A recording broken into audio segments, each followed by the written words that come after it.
Thanks guys. This is my next video. My next video is going to be, which would you want?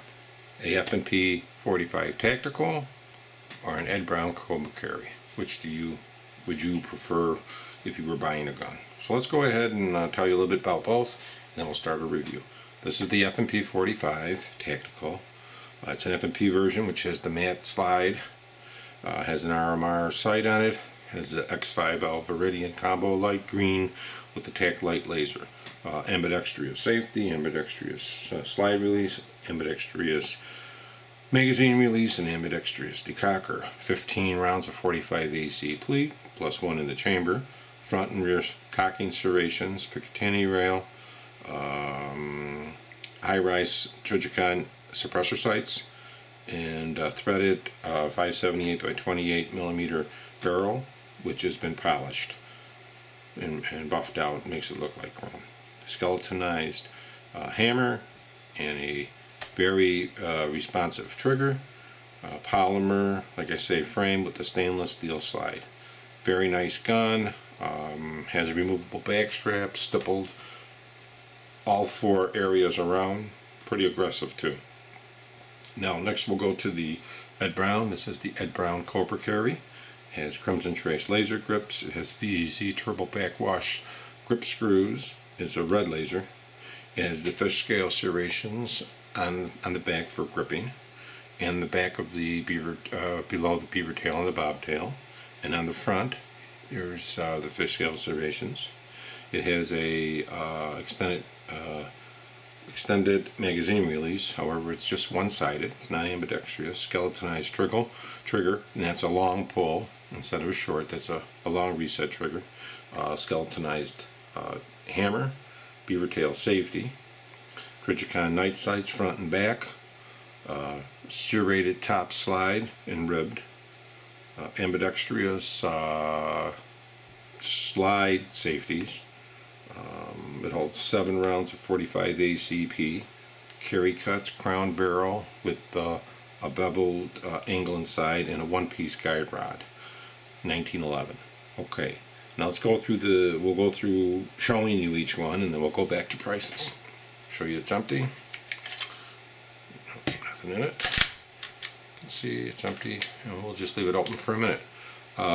This has a one-piece ramped barrel, which means the feed ramp is part of the barrel. It's a little different than a 1911. Those are usually two-piece. Like I say, here is your Trigicon night sights, front and back. Here's your RMR adjustable. It has a red dot sight, LED, works by a battery. And when this comes off, there's a little plate you can put in there. Here's your laser, Picatinny rail, it's mounted, threaded barrel. Here's your decocker and your safety. Okay, and here is your ambidextrous magazine releases. Basically, your decocker. This is your safety, so you can carry it cocked and locked.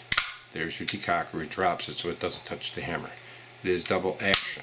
Okay, full double action gun or single action.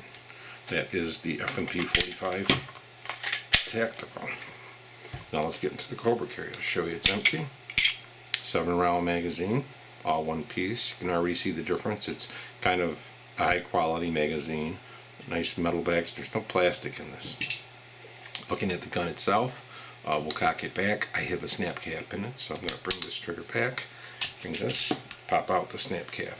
On a 1911, the reason I have snap caps in them, if you drop this slide in an empty chamber, you can actually damage some internal components. So I always drop it with a snap cap in there for storage. You don't want to drop these 1911s without a snap cap in it.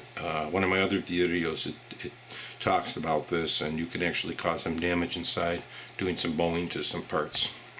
Like I say, this has a nice polished barrel, and it's crowned and angled, one-piece guide rod. You can see the ribbing, and there's your night sights. Really nice set of night sights, like a combat night sight. It looks really nice. And those are Trigicon night sights that are on this gun. Really nice. It really depends on what you're looking for in a gun.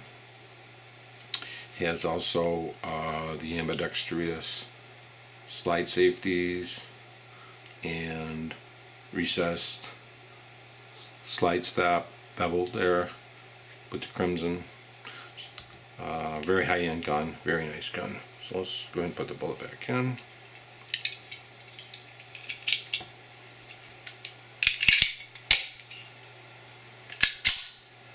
Okay, wrap it. Pretty much. So let's go ahead and talk about prices. If you were to buy this one without the combo laser and RMR, looking at about $1,000. The RMR and the combo laser adds about $1,000, so you're looking at two. If you go out and buy Ed Brown, any Ed Brown, just a run-of-the-mill, everyday Ed Brown, nothing special, not a lot done to it or anything, you're going to be looking right at about $29. With all the features on this, it's probably pretty close to $41. So you have to decide what you like better, whether the Ed Brown or the F&P. What's more practical for your budget?